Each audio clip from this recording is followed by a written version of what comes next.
Hello there, so in the introduction for the video about the Taiko ranking criteria, I said the reason the Taiko ranking criteria isn't as complicated as Osu is because Taiko's history as a separate game mode is actually very short compared to O's standard.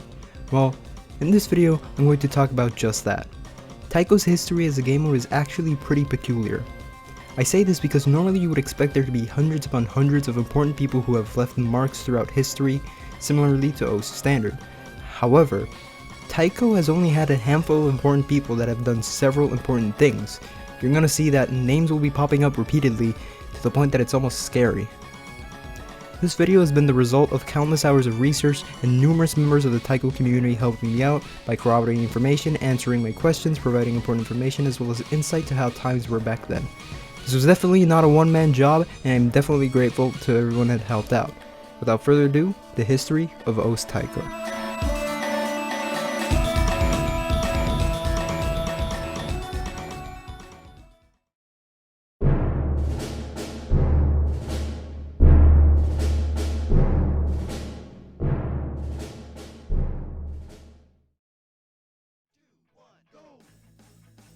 In the very beginning, there was a dark time in a world where O's Taiko didn't exist.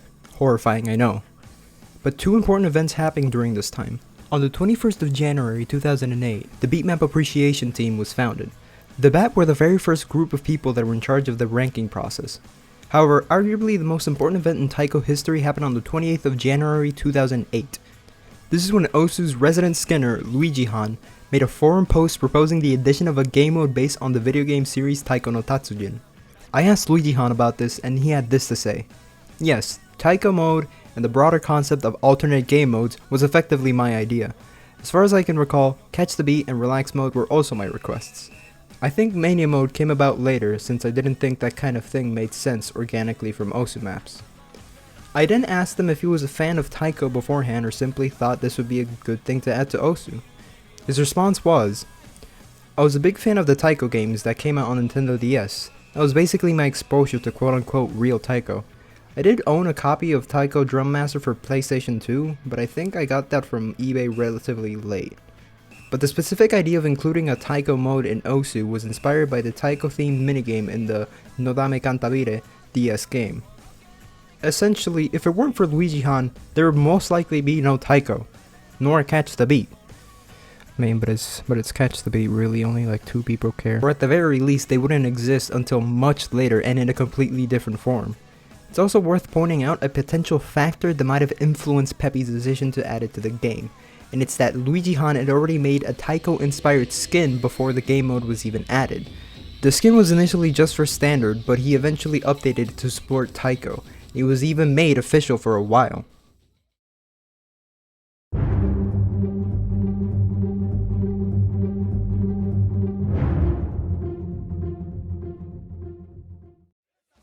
A few months later after Luigi-han's post, Taiko was added to the game on the 6th of May 2008, shown here by this changelog stating its addition. Initially it wasn't a separate game mode, but rather just a mod like Hidden or Double Time. By playing a map with this mod, it would convert any O's standard map into a playable Taiko map.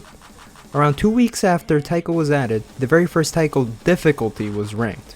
The difficulty belonged to the map Saitama 2000 by the mapper Kharl. The interesting part is that when you check out the map, the day it was ranked was before Taiko was added to the game. However, if you look at the discussion page for the map, it turns out that the difficulty was added after the map was ranked. This was confirmed to me by the mapper himself. Eventually, on the 18th of October 2008, Taiko would go from being a mod to a separate game mode. This was when the special tab was added to the game. This would allow you to play one of the 2 alternative game modes at the time, Taiko and Fruits, which would then be renamed to Catch the Beat. 2008 to 2009 was a period of rapid change in development for Taiko. When looking at the changelogs for this time, you could see that there were big changes being made almost every single day. However, there were so many changes to the game mode that around mid to late 2009, there was a score wipe. Now I downloaded an O's client from around this time to see how Taiko was back then and compare it to it now. When comparing this version of Taiko to today, you really wouldn't see much of a difference. It definitely feels like Taiko. Even convert maps work basically the same way as they do now. However, there is one major exception. In the beginning, sliders didn't have a cap to how many notes you could play.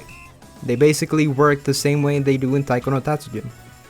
The problem with this is that top plays basically boiled down to whoever could spam the most amount of notes and sliders. There were also a lot of minor changes to HP, note values, and leniency, and the combination of all these changes are what led to the aforementioned score wipe. Around this time, the first major figure in Taiko's history appears, Matthew 007. On the 28th of August 2008, Matthew would join the BAT. Why is this important, you may ask? Because Matthew was the very first quote-unquote Taiko capable BAT. Allow me to explain. Back then, BAT's main job was to push standard maps to the ranked section. However, some BATs were good at specific things, and these were called specializations. Some BATs were good at storyboarding, others would be good at skinning, etc. So if you were a BAT and needed some help in any of those areas, you would ask for help from someone that was specialized in that area. Matthew was the first BAT to specialize in Taiko. It's important to remember that specializing in something didn't mean that you only did that specific thing. So from now on, I am going to refer to BATs that specialized in Taiko around this time as Taiko capable BATs. Speaking of BATs, on the 29th of March 2009, they received helpers in the form of the Mapping Assistance Team, or the MAT. The MAT were basically a group of people whose main job was to assess the quality of pending maps and recommend them to the BAT for ranking. They did so by placing a quote-unquote probo bubble, which was basically them saying, hey, this map is pretty cool and you should consider it for the rank section. Taiko didn't receive many difficulties during this time, but there were quite a few mappers. Around this time, mappers such as Zekira, DJ Pop, Sushi971, aquabluu, Arkin, WMF Chris, Natsume-rin, and lepidopodus were all ranking several maps with Taiko difficulties. By the way, I suggest you remember the last 4 names I mentioned: Arkin, WMF Chris, Natsume-rin, and lepidopodus. They'll come up later. Mapping and ranking for Taiko around this time was actually kind of weird, because there weren't really any guidelines or consensus on how a Taiko map should be. That changed on the 10th of June 2010, where the first proper Taiko guidelines were written by Rokodo. These guidelines would basically serve as a proto-ranking criteria since there wasn't one at the time. A few months after the creation of the first Taiko guidelines, Taiko would enter a new age, the Age of Independence.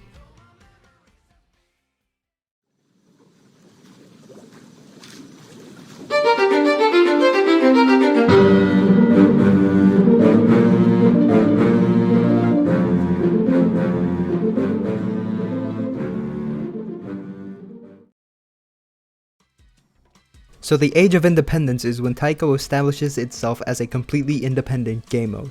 It began with the first Taiko World Cup in 2011. The Taiko World Cup was actually a pretty big event for the Taiko community, and it was really the first of its kind. It was managed by Alice, Arkin 1015, Lepidopodus, Nubita, and WMF Chris. Some of those names should sound familiar. Since there were no Taiko sets at the time, every single map played was just the Taiko guess difficulties of standard maps. Luckily, there were more than enough hard Taiko difficulties to play for the tournament. An interesting fact about the first Taiko World Cup were the teams that actually played. We have to remember that Ost Taiko was still pretty new and very few people played it, especially people from countries that had no idea what the hell a Taiko was. Because of this, some countries had so few players that they actually had to get combined with other countries. There were only 2 teams that were actually combinations of countries: Italy and the Netherlands, and Brazil and Chile.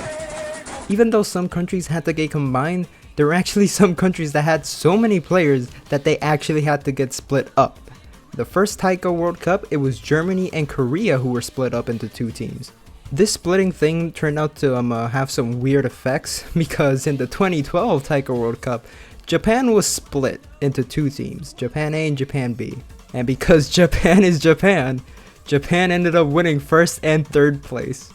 After the first Taiko World Cup, the Taiko channel was added to OSU. A temporary channel called TWC was created for the Taiko World Cup, and a lot of Taiko players finally had a place to talk, but it was removed after the event concluded. This left Taiko players with nowhere to talk and hang out, so on the 30th of May 2011, a forum post would be made by Onosaki Hito requesting the addition of a Taiko channel, and it was later added thanks to this post. Remember that name, by the way. After that, a few more notable figures appear: WMF Chris, Kampakin, Natsumerin, and later on MMZZ, would all join the mat and would later be moved to the bat. They were some of the first Taiko capable bats after Matthew 007. Soon after that, a major moment in the history of Taiko would happen. On the 2nd of January 2012, the very first official Taiko ranking criteria was proposed. The ranking criteria was written by Onosaki Hito with help from the community. It was later adopted, and on the 7th of August 2012, the very first Taiko only map set, RedGoose, was ranked. And a lot of people involved in this map are very noteworthy. I'm just going to mention 3 people for now. The mapper, which was lepidopodus, one of the people who modded the map, Onosaki Hito, and the mat who bubbled the map in the first place, Arc1015. The point is, this map getting ranked is undoubtedly a key moment in the history of Taiko. From this point on, Taiko is no longer destined to be the 2 bonus difficulties of a standard map. I mean, we still kinda are, but from this moment on, Taiko could exist by itself. A year later, another monumental event occurred, the creation of the Taiko Bat. We have to remember, back then, bats treated Taiko as a specialization, as basically a bonus thing you could do on top of, modding standard. But now, Taiko had its very own people that would be solely dedicated to the ranking of its maps. We no longer had to rely on the few Taiko capable bats at the time. By the way, for the sake of clarity, I'm going to refer to these bats, the ones that only did Taiko, as a straight up Taiko bats. I'm doing this to differentiate them from Taiko capable bats. The Taiko bat was formed on the 2nd of August 2013 and was actually requested to Ephemeral by Onosaki Hito. I think you guys are starting to realize why I said to remember his name. The original roster consisted of Tasha and Onosaki Hito, and a few days later they would be joined by Kanarin and AABC271. The last event to happen in the Age of Independence would be the creation of the very first Taiko only beat map pack on the 6th of November 2013. And after this comes a period of stagnation.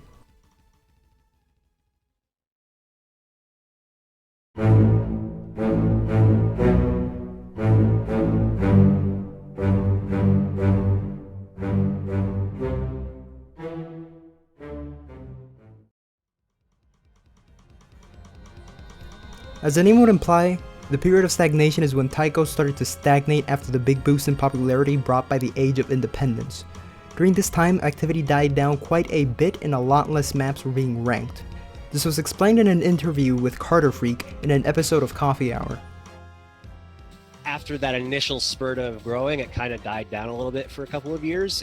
We didn't really get as many maps getting pushed through for a couple different reasons. One of the main reasons being that people that had been involved with the ranking process for Taiko at that time were pretty conservative in their ideals about what made a good Taiko map. Okay. Because of this, mappers felt held back, and this would ultimately cause the next age in Taiko's history, the Age of Creativity. One last thing before we talk about the Age of Creativity, I want to briefly mention the only important event that happened during this time, which was the BAT and QAT split.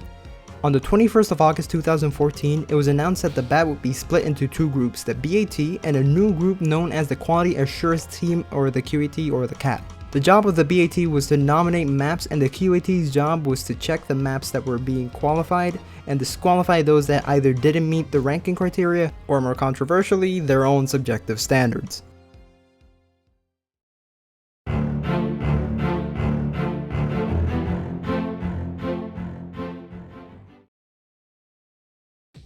The Age of Creativity is when Taiko mappers started to push the limits of what was deemed rankable by creating and subsequently ranking harder and harder maps, as well as developing more creative mapping styles. The event to start off this age was the first Taiko only mapping contest, which was held on the 13th of April 2015. In my opinion, this event wasn't really that big, but it was definitely a much needed push for mappers after the period of stagnation. A few months later, the first truly important event happened in the Age of Creativity, and that was when the map of the song 8 Sides of Nico Nico Douga by the mapper BBJ was ranked, which would be the first ranked black icon difficulty. We have to remember that while Taiko difficulties and sets used to be hard even in the very beginning, there weren't really any ranked map that actually pushed the limits of top players. There are some popular super hard unranked maps, but nobody ever thought they would get ranked. This all would later change with 2 big events happening only 1 month apart from each other.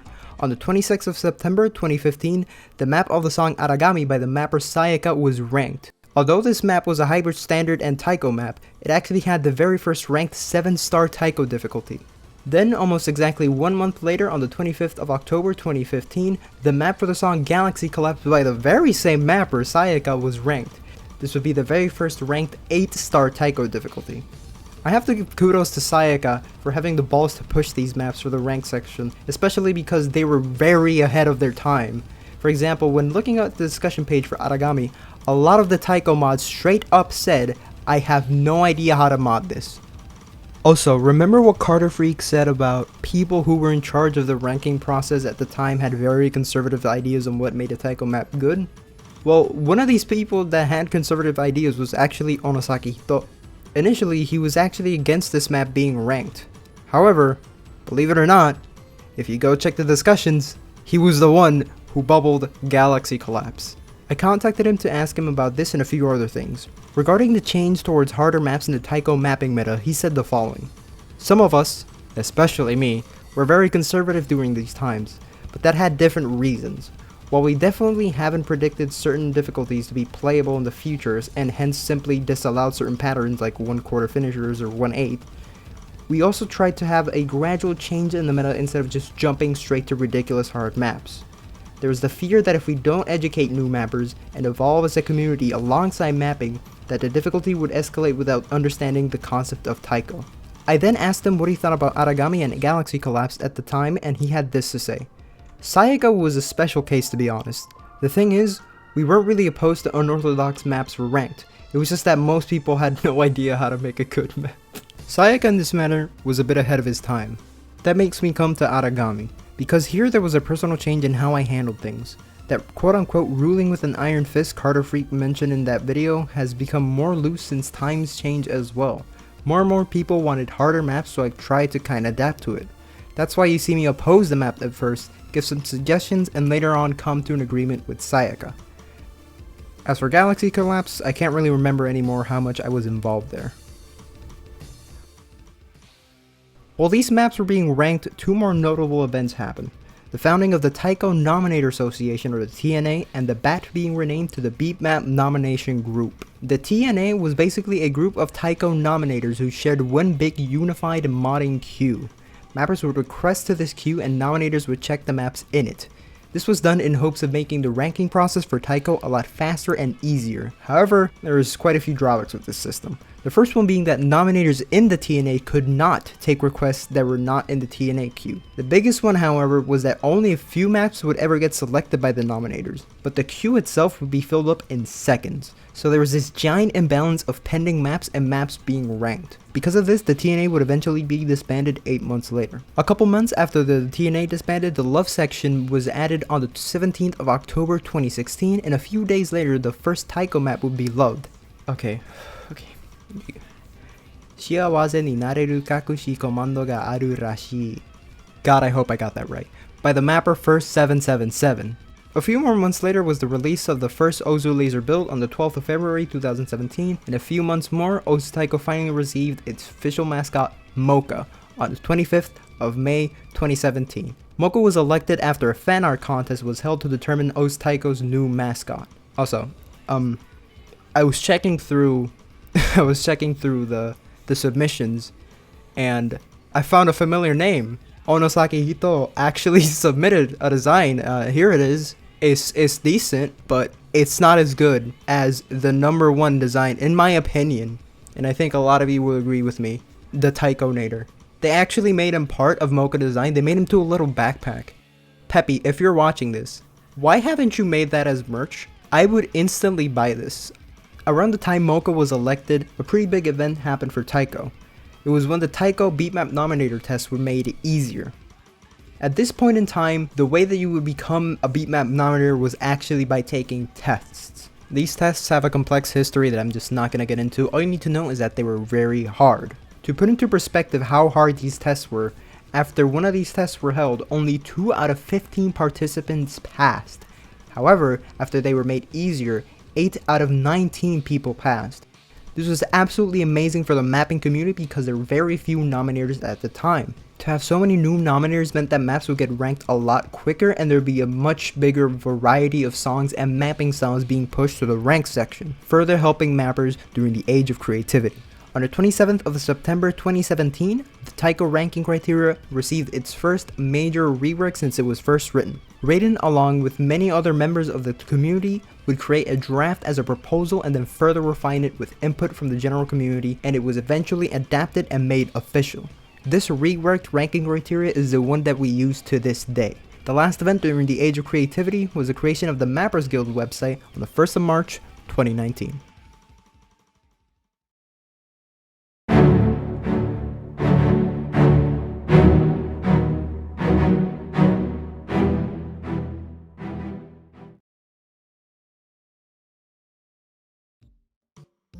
This brings us to the modern age that starts off with the restructure of the QET to the Nomination Assessment Team, or the NAT, on the 5th of May 2019. The NAT would basically be the people who are in charge of the BeatMap nominators. They are responsible for assessing the nominations done by BeatMap nominators in addition to their activity and behavior. The next big event happened on the 16th of September 2020. This is when the new Taiko star rating system was finally implemented. On the 30th of November 2020, hybrid maps were required to have 2 BeatMap nominators per game mode in order to be qualified. This means that if you have a map with difficulties from all 4 game modes, you would need 8 BeatMap nominators in order to qualify it.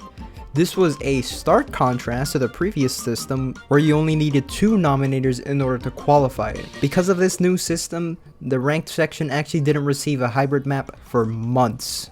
At the very end of 2020, a monumental event happened in the history of Taiko. On the 15th of December 2020, the map for the song "Excuse My Rudeness But Could You Please Rest in Peace" by the mapper Kapu was ranked. I'm pretty sure the vast majority of people watching this know the significance of this map, but for those of you who don't know, this map was the first and so far the only Taiko map to make it to the popular beat maps section of the OSU homepage. The reason this is so massive is because Taiko is simply a way smaller community than Standard. Most decently popular Taiko maps get around 40,000 plays on a good day, while Standard maps can get like 200,000.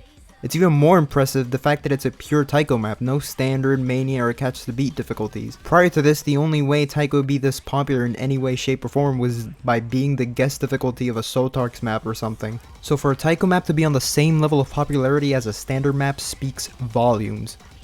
And the very last event actually happened fairly recently. On the 14th of October 2021, something rather important happened. 2 new nomination assessment team members were added, Kapu and Radar.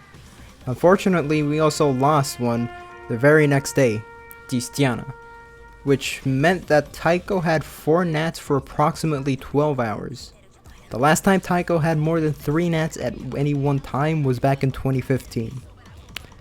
Do what you want with that information. What should be worth noting are the people that were added to the NAT. Compared to previous NATs that are fucking fossils, Kapu and Radar are relatively new to the community. In a way, this signifies a new generation of Taiko players and mappers. I asked Radar about this and they said, "I definitely think both around the time of my BN edition as well as my NAT promotion was the start of a new age in Taiko. Specifically with the explosion of the mode due to the care package in the last quarter of 2019 and the first quarter of 2020. We saw a huge increase in the size of the mapping community. I was pretty much the last new BN before that boom, so I think it's a good starting point. Now, with the addition of the new Taiko NAT and the ever-expanding BNG, it shows promise so long as we are able to get stuff done. In terms of any changes we might see in the future, we're just gonna have to wait and see for now. After all, by the time I'm writing this, they've only been nats for less than a month, so give them some time.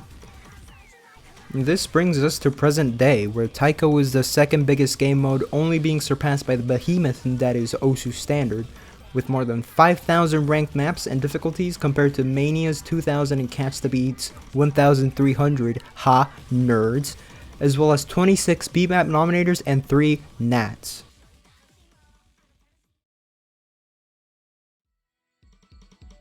That's all for the history of OS Taiko. First of all, I want to give a gigantic thank you to everyone who helped me make this video. These are all the people that I interviewed and that helped me out in any way they could. I genuinely could not have done it without them. So you may ask yourself, why did I make this video in the first place? And the simple answer is for the sake of preservation and exposure. While the vast majority of the information that I showed you today is still accessible via old forum posts, archives, news articles, stuff like that, they're still hard to access. And another reason why I wanted to make this video was simply because there wasn't a wiki page for the history of Taiko and the people involved in it. The closest thing that we have to the history of Taiko is in the wiki page for the game mode Taiko, and it only includes like 3 bullet points. It's not even the bare minimum. And honestly, I think it's disrespectful to the people who have literally dedicated years of their life into helping this game mode grow into what it is today. Because of this, I actually plan on proposing a dedicated wiki page to the history of OS Taiko, or at least expanding the current history section that we have. We have to remember that Osu is now more than 13 years old. We are extremely fortunate to have the vast majority of media, game builds, forum posts, and maps from way back then still accessible in some way even to this very day. But as time passes, that information will be harder and harder to access and less people will know or even care about it. At some point, all that information needs to be collected and made easily accessible so that newer generations can know how we got here and who to thank for it. Now, before I head out, I just want to say a few more things. First of all, even though this literally took weeks of research and asked several community members in order to corroborate all of the information I have, some of it could still be wrong or maybe even incomplete in some way. If it is, please leave a comment or contact me directly so I may fix or add this information. The last thing I want to do is give out incorrect information. Second, if any of you are interested in helping me with the wiki page in any way, please let me know by DMing me on Osu, Discord, or Twitter. Third, if you genuinely liked this video, please share it. This took a lot of time to, research and to edit and everything, and simply because the history of our game mode just needs to be heard. And lastly, the Google document for the script of this video will be down in the description below, as well as the wiki page. The Google Doc contains everything I said in this video, as well as interviews that I did with several people of the community. Some of it wasn't included in this video simply so that the video wasn't like an hour long, because I asked quite a few questions because I just found everything that these people said very interesting. You can also find the sources that I used to get this information, stuff like old forum posts, website archives, news posts, etc. And that's all for this video. Again, thank you to everyone who helped me out. I'm genuinely extremely grateful. And yeah, that's it. See you guys on the next video.